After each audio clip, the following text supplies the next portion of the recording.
Gaelscoileanna, and I'm joined by Jonathon Lundberg, who is one of the concerned parents of Firhouse as well. Jonathan, welcome to CouncilMatters. Thank you, Michael.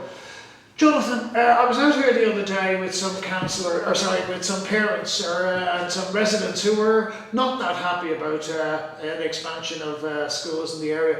You're from the side that supports the schools, so can you just tell us what is your take on the background to the story? The background to this, from our perspective as parents, was that back in 2013 we were told that there was going to be 2 new schools being given to Firhouse.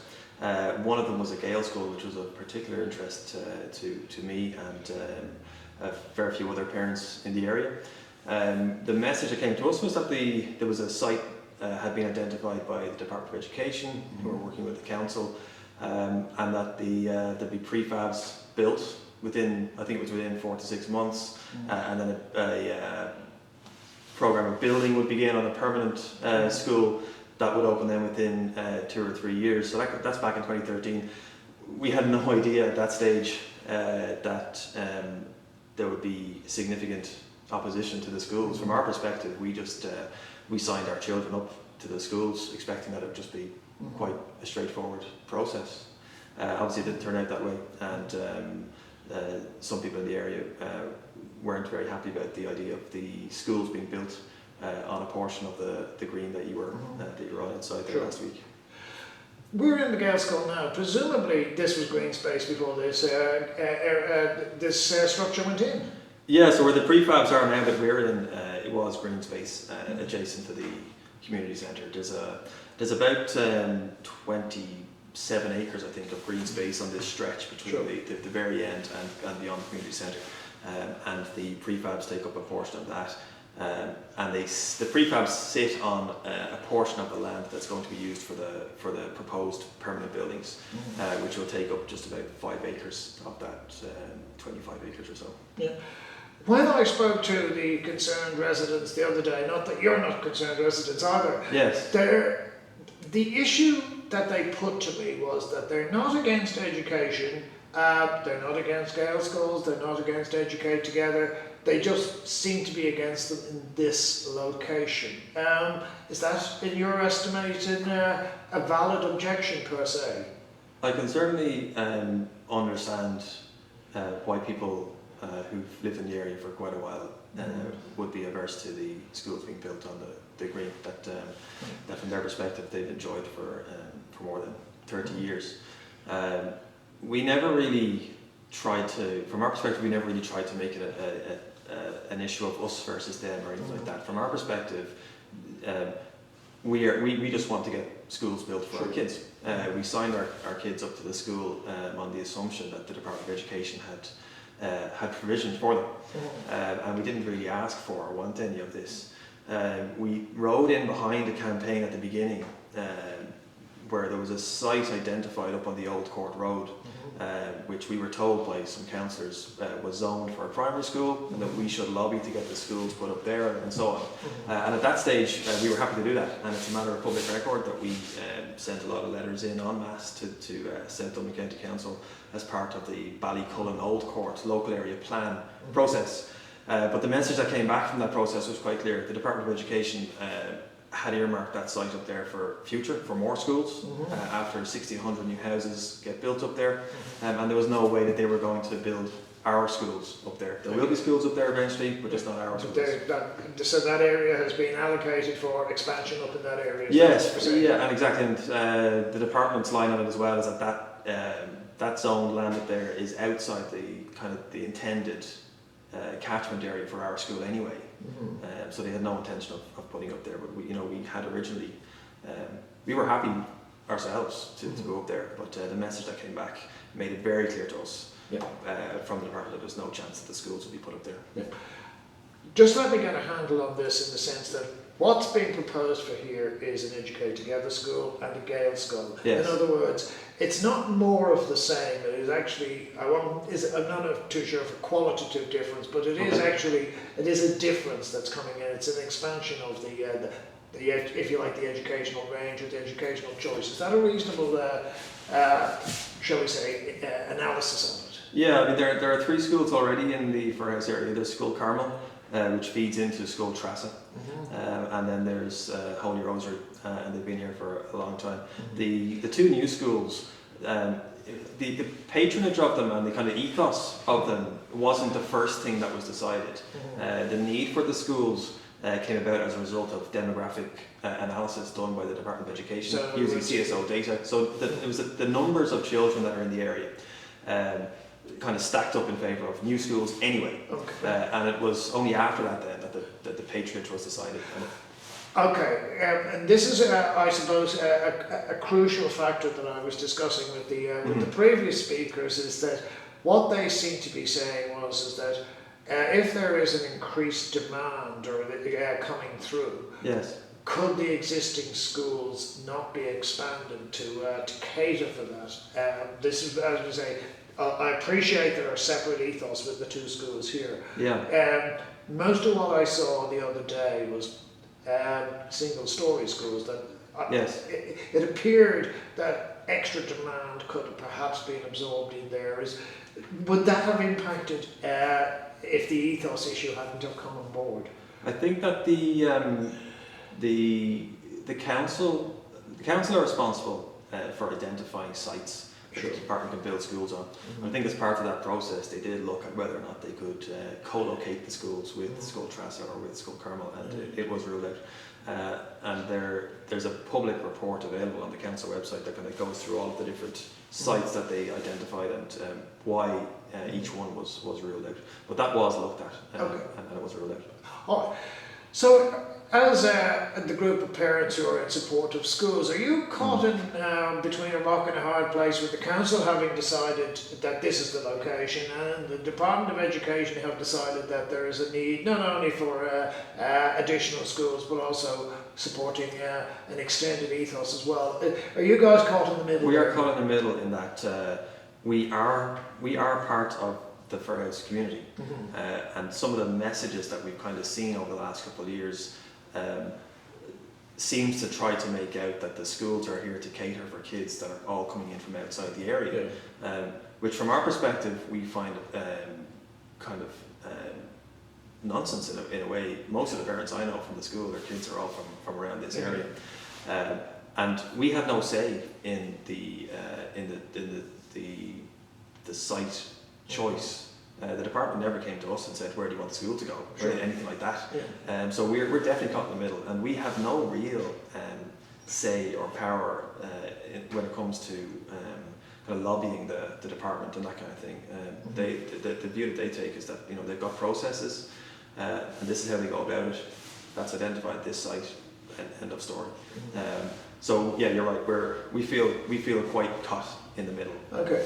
Can I come back to a separate issue that they raised as well, and that is that if we look at the demographics of Gaelic speakers, and I'm not going to go into the issues of whether it's whether education through Irish is good, bad, or indifferent. Yes. In the sense, what they seem to be suggesting is that there isn't sufficient demand within the area from sufficient numbers of Irish speakers and people who wanted their children, that for particularly the Gaelscoil, that would be taking people in from outside the area. Is there any validity in that, or what's your thoughts? Well, I'm from the area, and so are plenty of the parents. I think that people make a choice around their kids' education based on a whole range of factors. There are a lot of parents in the Gaelscoil. I can't speak for Educate Together at all. I'm not involved in that school. But certainly in the case of the Gaelscoil, there are a lot of parents who haven't got a word of Irish, but have chosen to educate their children through Irish for various reasons. I know you don't want to get into the ins and outs of it, but there are studies done. That's their choice. Well, it's not just about choice. It's also that there have been studies done which kind of highlight very clear benefits of educating your child through Irish or through a second language, and that's what feeds into people's choice. I mean, in terms of the demand in the area, I mean, you're sat in the school, you're in a classroom here. You can look around, you can see for yourself. The two classes are full. We have had over 75 applications for junior infants next year, 50 of which we're taking in. At the moment, that's got to increase, and they're all from our catchment area. They're all from the local area, so the argument that there's no need for the schools and that the numbers in the area don't bear out the need for the schools, we never saw that. There was always a demand that we could see, and that's borne out now by the numbers. And after the schools are built, after the permanent buildings go out there, it's going to be very hard, even for people in the local area, to get their kids into these schools. Okay, I'm not a legal expert, but it would seem to me that whatever my view or anybody else's view, that a parent in this area has a constitutional right to have their child educated through the medium of the Irish language, if that is their choice. Am I right in that, or am I right in thinking that? Well, I'm not sure of the constitutionality of it. I mean, people are entitled to have all of their children educated. Yes. I guess depending on where you live, Yeah. you've got a specific choice in front of you. Now, some areas, and it's a hot topic. It's a hot topic nationwide right now around choice of ethos, availability of places in schools, and so on. And actually, Firhouse is blessed with this investment. There are 960 new primary school places coming on stream with these two schools in an area that is crying out for them. And there are a lot of areas in the country that would give the right teeth for this kind of investment. So. Okay, let's then go to the other issue that the opposition, for want of a better term, were raising, and that is that green space is going to be lost. Is this, in your estimation, do the benefits outweigh the cost? It's really unfortunate that the term you have to use is opposition, because we don't want to feel like we're an alternative view. You know what I mean? We don't want to feel like we're in opposition to you, because these are our neighbours. I've got my next door neighbours' kids go to one of the other schools. Sure. You know what I mean? That kind of way. So we don't actually like the fact that there's this divide appearing. Okay. But to answer your point around the green space, development of anything by its nature requires green space. Firhouse, if you were to visit Firhouse 20 years ago, everything south of the Killinilly Road didn't exist. It was just fields. Yeah. Thousands of houses were built on that green land down there, but with no schools built to back it up, and actually very little facilities in the way of anything really to back it up. It's fair to say though that the area that the schools are being proposed for is of a much lower density than the newer areas of Firhouse.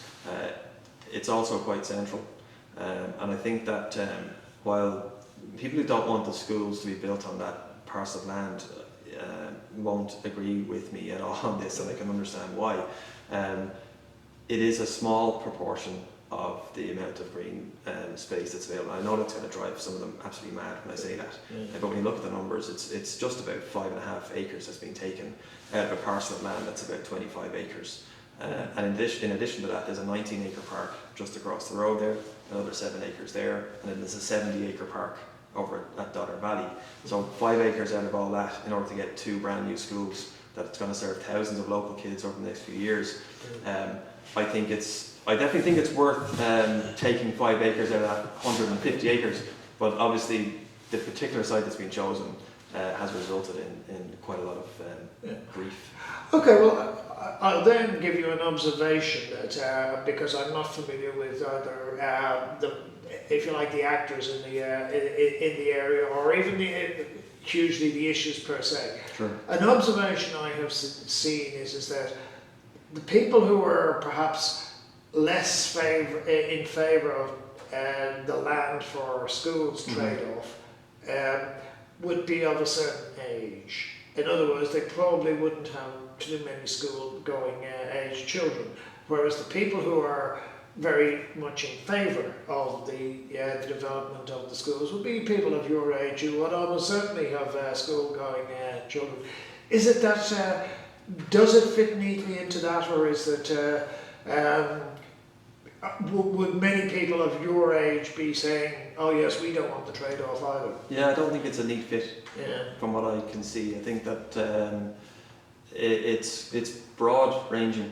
And it might be less about age profile and so on, and it might be more about how long people have lived here and where, particularly if people who are living directly opposite the green are going to be more affected.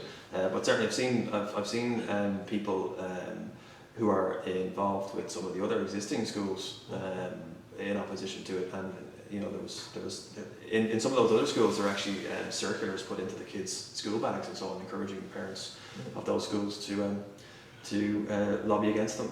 So I don't think it's black and white. Okay. On that basis, then, I mean, the other speakers were very clear to me that they weren't against education, they weren't against schools, they just didn't favour them in this particular area. Is there a way that the two sides could... it seems to me there's been very little constructive dialogue, that it's all been second-hand in that sense of the word. Is there a way that the two, if you like, perspectives of the two views could be reconciled? Or does it have to be this in this particular area? Now, I'm purely being a devil's advocate. Yeah, no, look, we've reached out to it a couple of times, and you're right, nothing really constructive came of it. I think that 2 years ago, there was a local councillor who was firmly against the schools going on this site, and he kind of made moves to lobby for the schools to go up on the Old Court Road. And as I said, we did at that point. We did row in behind that campaign, and we sent letters in, and it came to nothing. So we did try that, and that was while we had the luxury and the benefit of a bit of time. Now we're in a situation that's a bit different, in that we have a lot of kids now coming to the schools, another 50 coming in the door next year or more, and we're going to outgrow this building now. And the question then is, where are the kids going to go then? The council planners, to be fair to them, and again, I know that some people who are arguing against the schools don't agree with this at all, but it looks like the council planners did quite a thorough assessment of pretty much every single piece of green, undeveloped land in the entire Firhouse area, and this is the one that they came back to. Now, look, I've seen conspiracy theories about why this piece of land was chosen, and it's because the council are going to make some money out of it, all this kind of stuff. And from our perspective, we've actually found it quite difficult to get a good handle on the arguments that are put against the schools, because, as you say, on the one hand we've got people who will say in one breath that they're not against education and they're not against the schools, they just want them somewhere else. But we've seen the very same people then argue against the schools on the basis of the demographics and say that the schools aren't actually needed, there aren't enough children for them, that there's plenty of space in the other local schools. So from our perspective, there's a barrage of kind of various different opposition arguments that, from our perspective, it's very difficult to reconcile them all. Yes, that has been put to me, is that the demand for additional school places, and leaving aside the ethos issues, was on the other side of the road rather than on this side here, and that I really wasn't in a position to either confirm or dispute that. Yeah, I mean, the other side of the road that you're referring there, I'd say, to the Killiney Road, which is a straight road which splits kind of old Firhouse and new Firhouse. Actually, the entire area is Firhouse, and there are children going to all the schools in the area from all sides of the road. So I think that trying to split the community down a particular road suits a certain narrative that isn't really borne out by the catchment areas that all of the schools are designed to serve. Let's then come to something else, and this is was put to me that there were certain elected officials going around saying the process was the planning process was flawed, that maybe there wasn't a degree of the required level of consultation. There was nothing underhand or anything like that, but it was too truncated, or it was too narrow, or whatever. What's your thoughts on that one then, Jonathan? I've heard this one as well about the lack of public consultation being a big issue, and again, if you look at it, there was plenty of public consultation. The process by which the prefabs were planned was a part A process. There was publicly available displays in both the Firhouse Community Centre and the Park Community Centre. The entire community were welcome to submit observations to that process, and they did. And actually, the reason why the schools weren't built in September 2013 and didn't open their doors until September 2015 is precisely because there was public consultation. It was the public consultation bit of it which put the whole thing back, because the council got spooked by the level of opposition to the schools going on this particular site. So this prefab would have been open 2 years ago. We could have been sat in it if it wasn't for public consultation. So I don't think that one was really borne out. Okay, well, we go to the next one then. Is that somehow or other that if you like, the planning protocols and the planning criteria weren't met, that they were flawed. That's another one that has been put to me. Now, again, that might need to go to Board Planola or somebody to, as I say, to get a judgment on it. Do you have any thoughts on that one then, Jonathan? I'm not a planner myself, but from the outside, what I can see is that it's going through a public planning process. Anyone who wants can go onto the council website and see the planning application. Everyone was free to lobby the councillors before the vote on the disposal of the land and before the Part 8. People have submitted observations to the planning process in support and against. There's about, I think, 70 in support, 70 against. And then after the planning application is decided by the council, people can then appeal to on board plan. So I don't know what people mean when they say that. Okay, so what's the current status? My understanding is that it's been worked its way fairly well through the council. I think there may be one more decision to be made on it, but pretty much it's virtually through the council stage. Is that your understanding as well, or can you give us an update? Yeah, so the planning application went in by the Department of Education, again, because they're the ones who lead on this. It's not the schools themselves. We're basically tenants of the buildings. But they submitted the planning application for the permanent buildings in the summer. There was a decision due in September. The decision that came back was to look for additional information, some stuff around traffic assessments and where the entrance to the school should go, those kind of things. And the Department of Education's architects came back with that further information a few weeks back. And my understanding is that the decision now is due from the council planners by the 6th of December. So about within a week to 2 weeks coming up. Now, if I would imagine you're saying, well, we would hope that goes, the decision favours our perspective on it.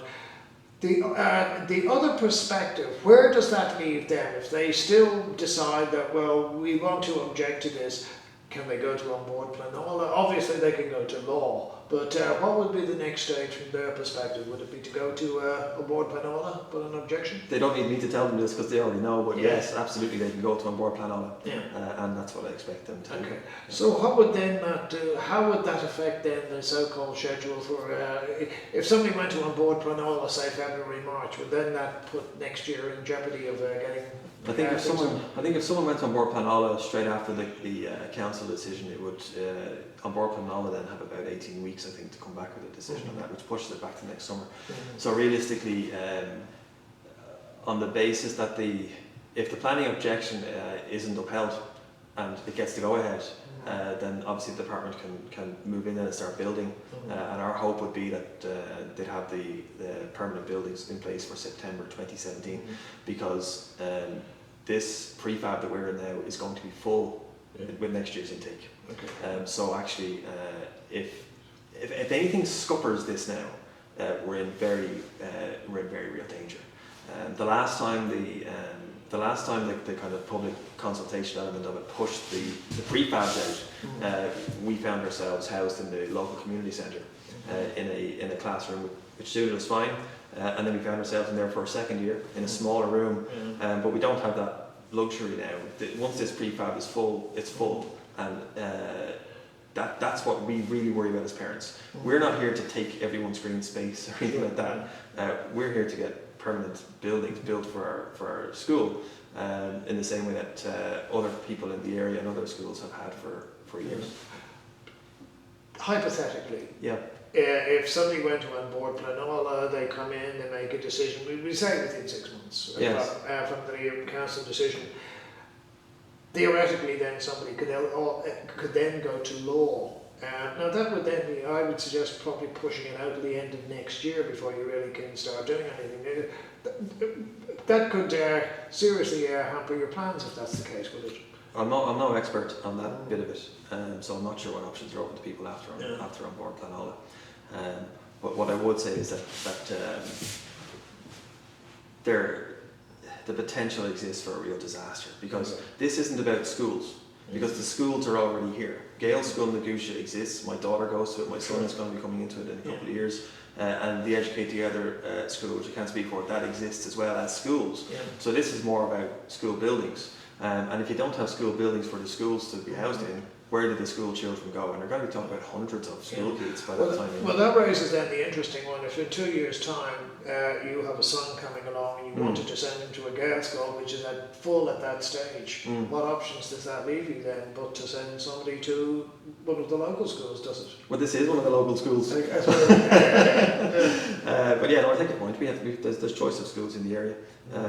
But obviously we'd hope that our son and our other son, can go to school with their sister. Yeah. Last but by no means least, Jonathan, I mean, I've now spoken to, if you like, taken soundings from both viewpoints as to where I'm not going to put it opposition or opposition or whatever.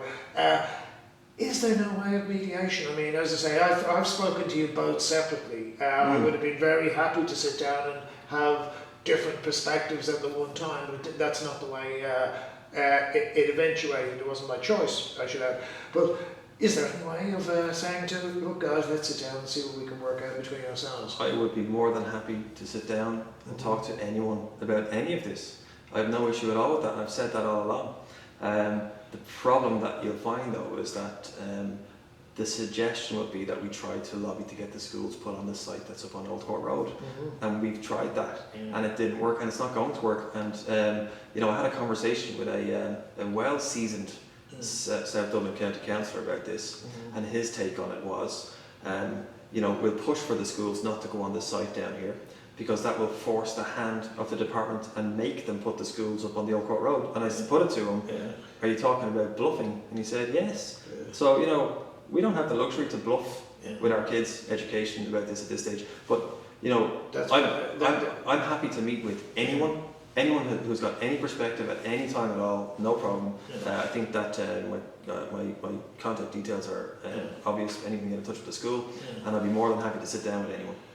No problem. In many respects, Jonathan, you may have summed it up inadvertently that what you're getting, what we need is government, and what we're getting is politics.